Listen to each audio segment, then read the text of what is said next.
Hi Pisces, this is Pisces Hub. Welcome to my channel. So for today's video, gagawa tayo ng monthly reading for Pisces for this month, December. Okay? So malapit ng Pasko, malapit na mag 2024 Pisces, and naway ma-attract po natin lahat ng mga bagay, lahat ng mga sitwasyon sa buhay na mga gusto natin. Okay? Ma-pinansyal, ma-love life, ma-family, work, career, okay? Naway ma-attract natin lahat ng abundance, lahat ng happiness, lahat ng mga magagandang bagay na gusto natin, Pisces, okay?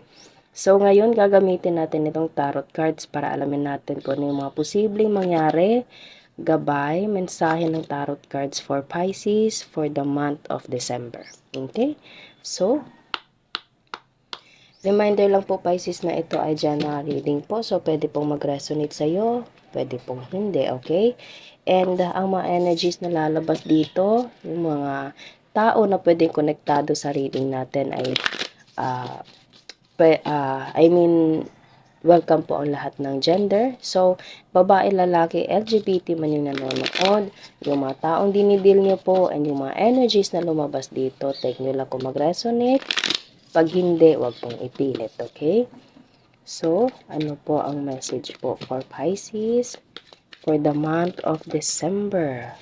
Oh, oh wow. Eight of Wands and Four of Swords.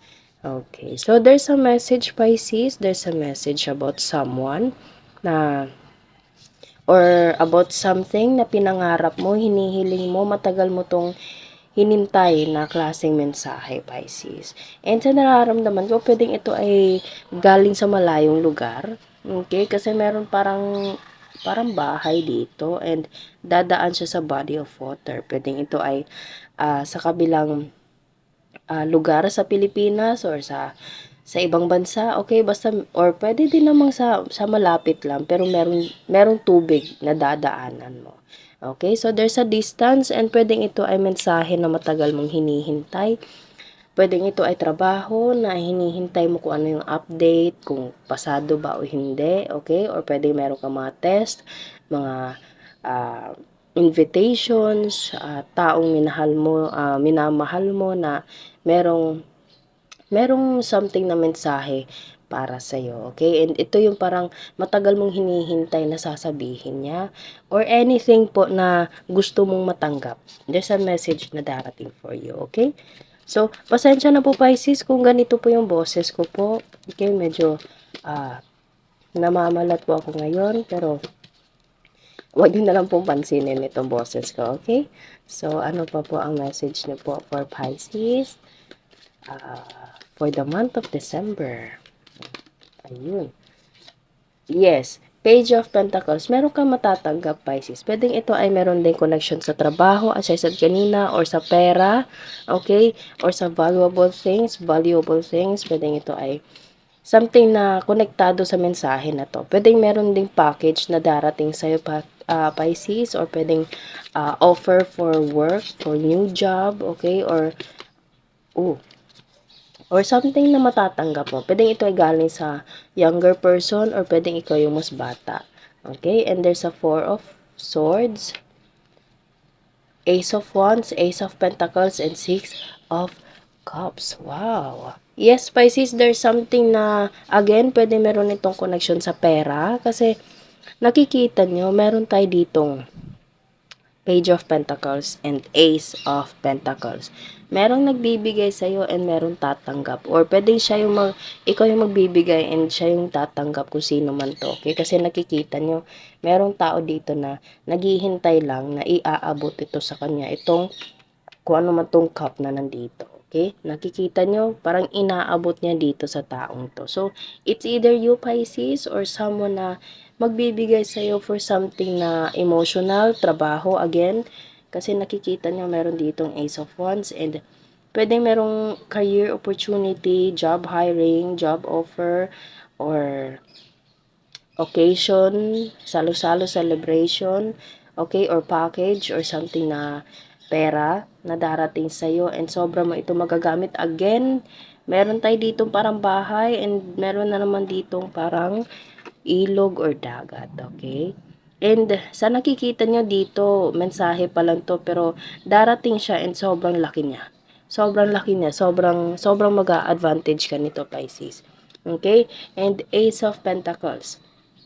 Ace of money. Okay? So, there's a big possibility of pera or something na hinihiling mo. Pwede din namang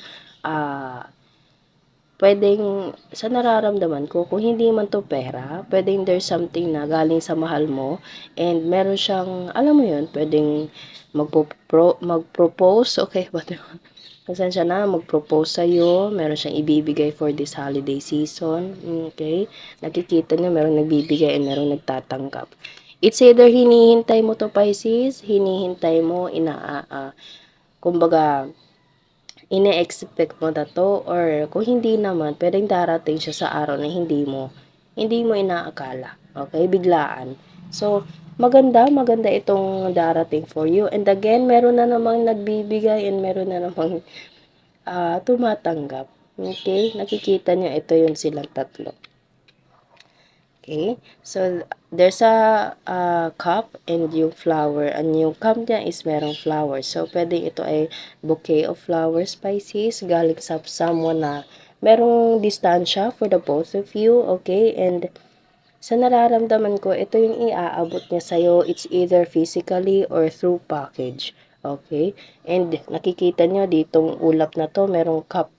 And ito tong taong to, it's either this is you, Pisces, or ito yung pagbibigyan mo. Okay? Pwedeng ito ay merong involved na emotion, love.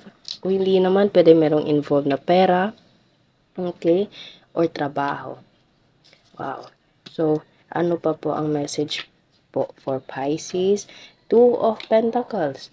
Okay. So, as of now, this person is parang nagdadalang isip siya kung ano ba dapat, ano ba yung mga bagay na dapat gawin, okay? Parang bigla ko naisip yung word na compromise. It's either you, Pisces, or pwede meron kang dalawang tao and pinagpipilian mo kung sino yung ini-entertain mo. Okay, pasensya na po talaga sa boses ko. So, pwedeng this is you, Pisces, namimili ka kung sino ba to, trabaho ba or pagmamahal, or pwedeng dalawang tao na pwedeng this is a new person and this is a past person, Pisces, and namimili ka kung sino yung, alam mo yun, sino yung mahal mo, sino yung gusto mong makasama, lalo na this holiday season and sa mga susunod pa ng mga taon, okay?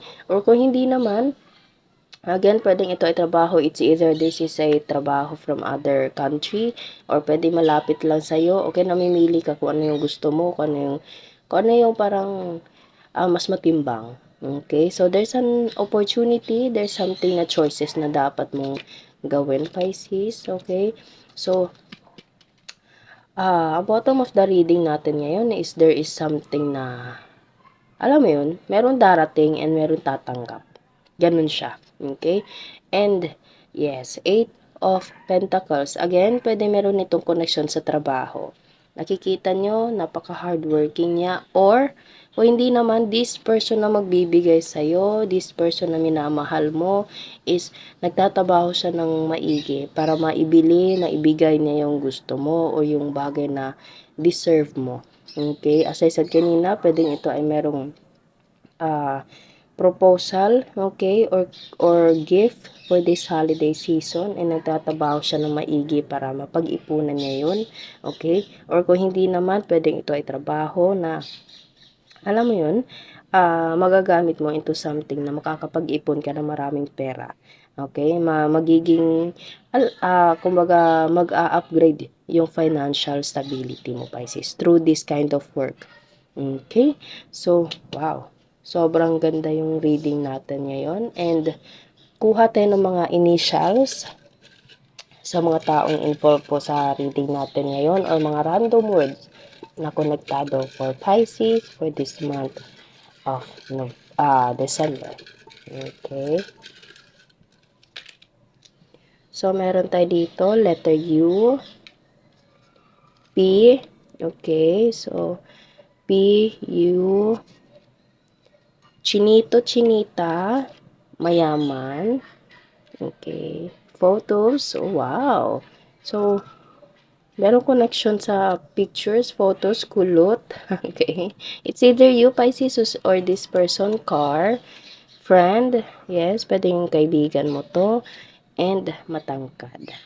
Okay? So, yun po ang ating reading for this month po. Naway nagustuhan nyo, Pisces. Huwag nyo po sana kalimutan na mag-like at mag-subscribe po sa ating channel. And click the bell button, Pisces, for you to receive the notifications para sa mga darating na mga videos na i-upload natin. Okay? So, thank you, Pisces, and God bless!